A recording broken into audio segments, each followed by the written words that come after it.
শেষ পর্যন্ত ইরানের কাছে যুদ্ধবিরতি ভিক্ষা চাইতে হবে। চলতি সপ্তাহে ইরানে ভয়াবহ হামলা চালিয়েছে ইসরায়েল। দেশটির হামলায় ইরানের বেশ কয়েকজন সামরিক কমান্ডার, বিজ্ঞানী এবং বেসামরিক নাগরিক নিহত হন। এই হামলার জবাবে ইরান শুক্রবার সন্ধ্যা থেকে ইসরায়েলের বিভিন্ন এলাকায় আক্রমণ শুরু করেছে। শুরুতে খুব একটা সফলতা না পেলেও হাইপারসনিক মিসাইল ব্যবহারের পর থেকে পুরো পরিস্থিতি যেন পাল্টে যায়।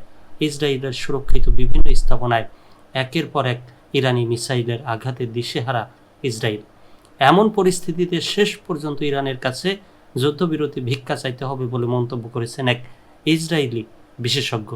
মেহর নিউজ এজেন্সির বরাত দিয়ে পার্স টুডে জানিয়েছে, ইসরায়েলের নিরাপত্তা ও সামরিক বিশেষজ্ঞ ইওসি মেলুম্যান ইসরায়েলি নেতাদের পরামর্শ দিয়েছেন যে তারা যেন তেহরানের কাছে যুদ্ধবিরতি ভিক্ষা চাওয়ার আগে এই উন্মাদনা বন্ধ করে।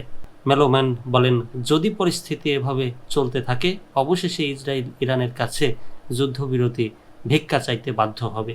তিনি আরও লিখেছেন যে এই আনন্দ উচ্ছ্বাস ক্ষণস্থায়ী ছিল। শুক্রবার সকালে আমি নিজেকেই জিজ্ঞাসা করলাম, যুদ্ধে যাওয়া কি সত্যিই প্রয়োজনীয় ছিল, বিশেষ করে ইরানিদের বিরুদ্ধে? ইসরায়েলি এই বিশেষজ্ঞ জোর দিয়ে বলেন, শিয়ারা ঐতিহাসিকভাবে কষ্ট সহ্য করতে প্রস্তুত।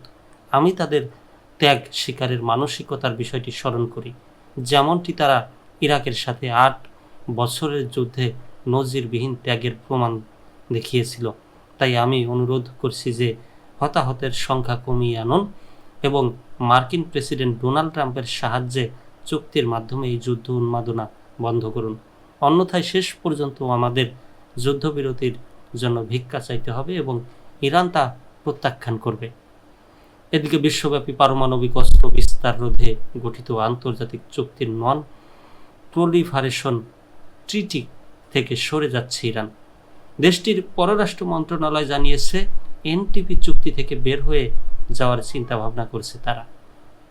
এক প্রেস ব্রিফিংয়ে তেহরান পররাষ্ট্র মন্ত্রণালয়ের মুখপাত্র ইসমাইল বাঘাই হামানে বলেন, সাম্প্রতিক ঘটনাবলীর পরিপ্রেক্ষিতে একটি উপযুক্ত সিদ্ধান্ত নেওয়া হবে।